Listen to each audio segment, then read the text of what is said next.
विद्वत सज्जनों, जैसा कि मैंने जीवन एक खोज में आपके सामने नारी का क्या स्थान है इस हमारे जीवन में, इसको बहुत जरूरी समझना है। तो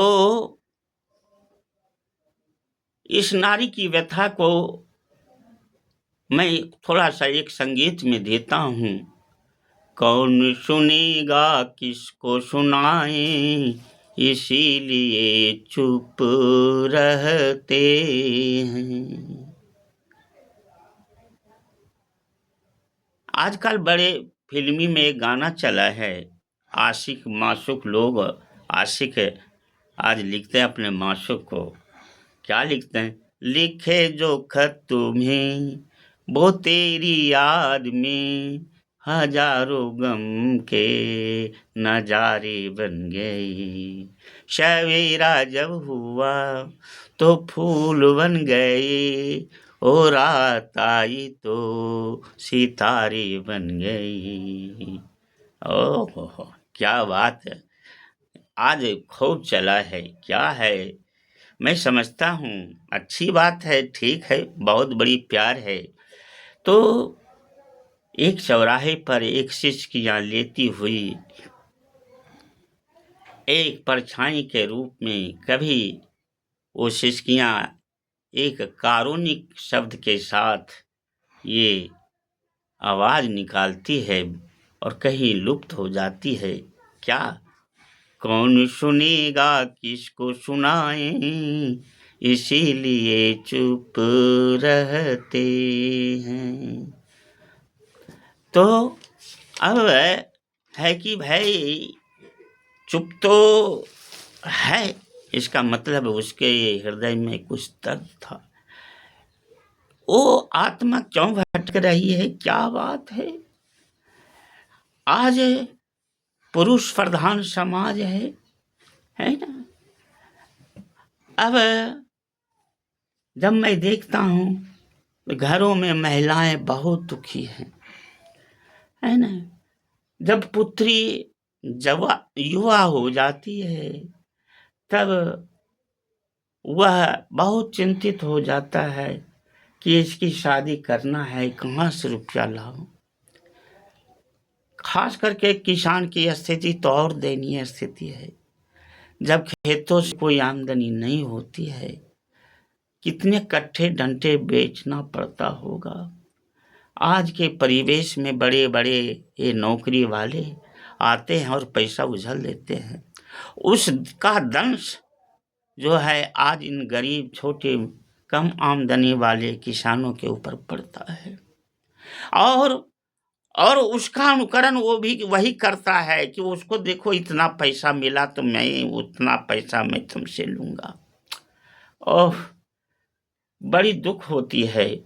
तो ये जो आज की दहेज की जो स्थिति है, ये हमारी बेटियों की अस्मिता, इसके संस्कार, इसके सोच, इसके विचार मानो जो है पूरी तरह से जो है एक तरह से जो अभिलाषा होता है सुखमय जीवन का, उस पर एक आघात पड़ जाता है, आघात पड़ जाता है। ब्रह्मचर्येण कन्या युवानां विदन्ति पति।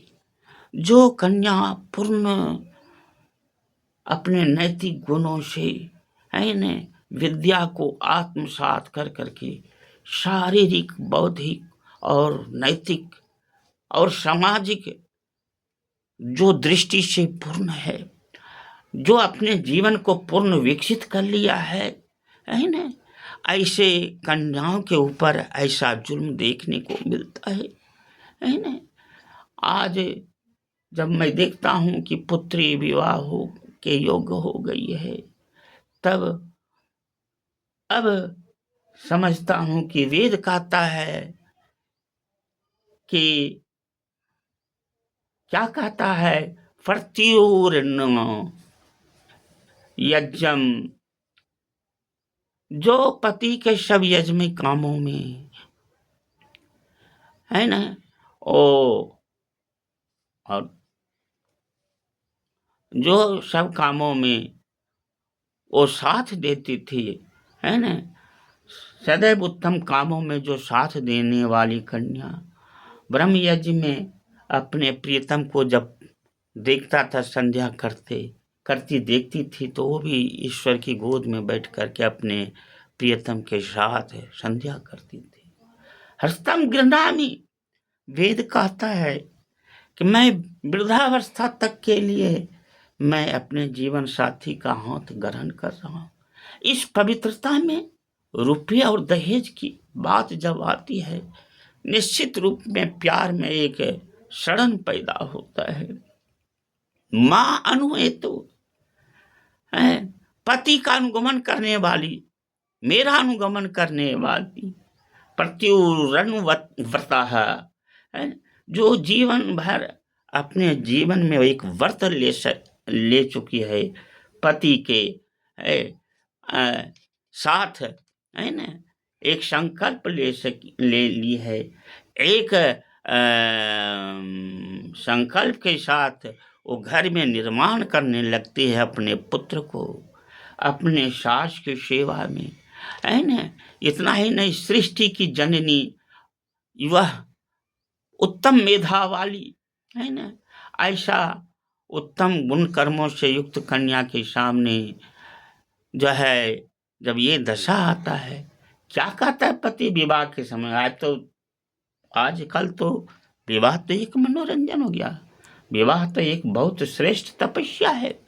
हे कल्याणकारी, आनंद रस वाली, है ना, मान और प्रतिष्ठा को देने वाली, है ना, मुझे अपने जीवन में ऐसा तुम सेवन करा जो अमृत और मधु से भी जैसे तृप्त वो करता है, अमृत और मधु, उसी तरह से तुम मेरे जीवन को तृप्त कर, है ना। वाह रे वाह, ऐसा तो तृप्त करने के लिए कहते हो, लेकिन कर क्या रहे हो? ये कर क्या रहे हो, ये सोचना होगा। नारो आपत्या, नारो मूलम अपत्यानाम, है ना। स्त्री जो है संतान का मूल आधार थी। अब जो तुम्हारे घर में अपने तुम्हारे दिए हुए रत्न को संयोग कर अपने पेट में और पुत्र देती है, और उसके ऊपर इतनी बड़ी पैसे और की प्रताड़ना होती है, तो बहुत बड़ा दुख होता है। इसलिए नारी संतान का प्रथम आधारशिला थी, है ना। मातृमान पितृवान आचार्यवान पुरुषो वेदा, नारी जो है माँ के रूप में प्रथम गुरु थी, है ना। अग्नि वै पुंसा योशाम वही आप, अर्थात पुरुष यदि अग्नि है तो स्त्री जल या पेट्रोल है। आप समझ लो कि अग्नि को शांत जल करता है और पुरुष की कामनाओं को शांत नारी करती थी, है ना। आज मेरे सामने समस्या होता है कि जिस कन्या को हमारे सामने ये जो दहेज की जब स्वरूप जब खड़ा होता है लेकर के कि मैं इतना दहेज लूंगा, ये दहेज का स्वरूप है। क्या स्वरूप है? इतना लाख, इतना लाख, इतना लाख। तो मैं ये कह रहा था कि यामिनी विजायते, अर्थात जो है नारी जो है यम नियमों का पालन करती है घर में, है ना, और द्विजन्मा अर्थात ब्रह्मचर्य से युक्त होकर के पिता कुल से उखड़ करके पति कुल में आती है, इसलिए द्विजन्मा जो है नारी को कहा गया। अब जो नारी अपने माता पिता के गृह को त्याग करके आती है, जो कन्या विद्या से तपी हुई वो कन्या, उसके सामने जब इस तरह का शर्त होता है, बड़ा दुख का बात है। और क्या विशेषताएं हैं? एगमनं अयमग्नम पति काम, है ना। तो वो वधू के रूप में जब आती है तो गृह की उन्नति की कामना करती है ना। पति के कुलों में आई हुई कन्या एहि सर्ववीरम वह वह अश्यम, अर्थात स्त्री जो है पुत्रों की वो कामना, यानी एक तरह से वो पुत्र को तो देती ही है और अपने जीवन में वह अपने लिए योग वर को भी चुनती है। जिस तरह से योग वर का वो चुनाव अपने हृदय में करती है, लेकिन वो कहाँ हो सकता है, कभी हो ही नहीं सकता, क्योंकि आज की जो दहेज की जो स्थिति हमारे समाज में सुरसा की भांति भयंकर रूप ले चुका है। अयम केतुरम मूर्धा हम मुग्रा विवाचनी ममेदनु कर्तुम पति सेहनाय उपाचरेत।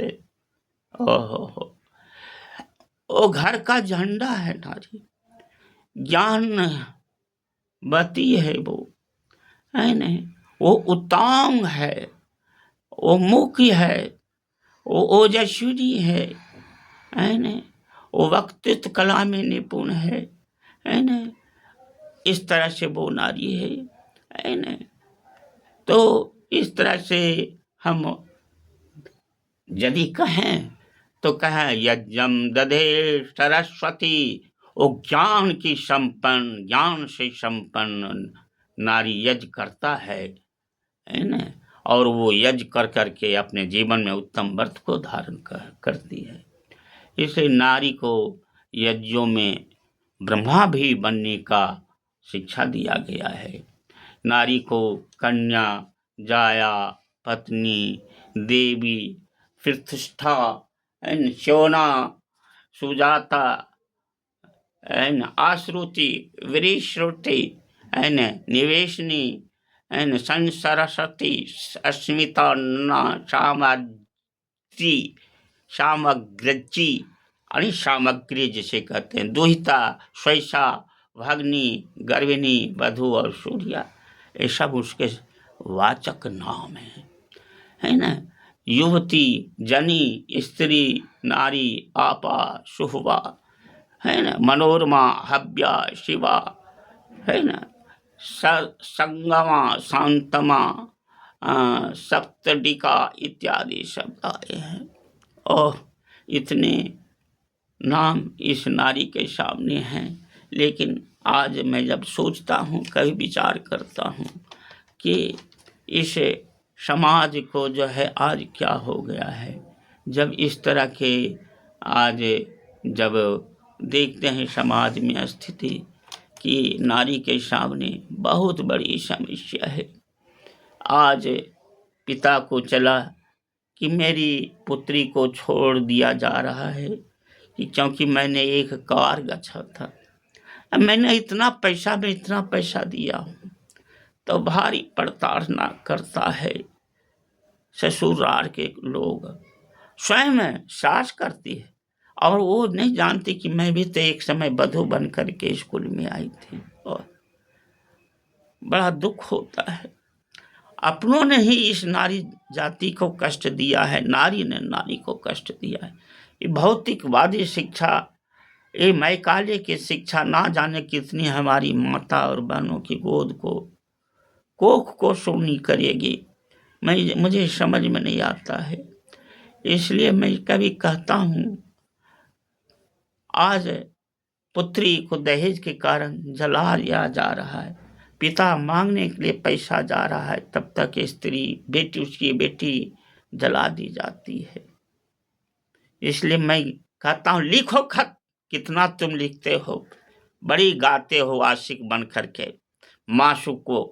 अरे अपने आप पर संकल्प कर, तो जरा अपने आप पर सोच, तो अपने दिल में एक संकल्प कर। क्या संकल्प? क्या तुम नारियों के साथ जो विवाह कर रहे हो, क्या तुम्हारी ये कामना नहीं है जिसको तुम खत लिख रहे हो?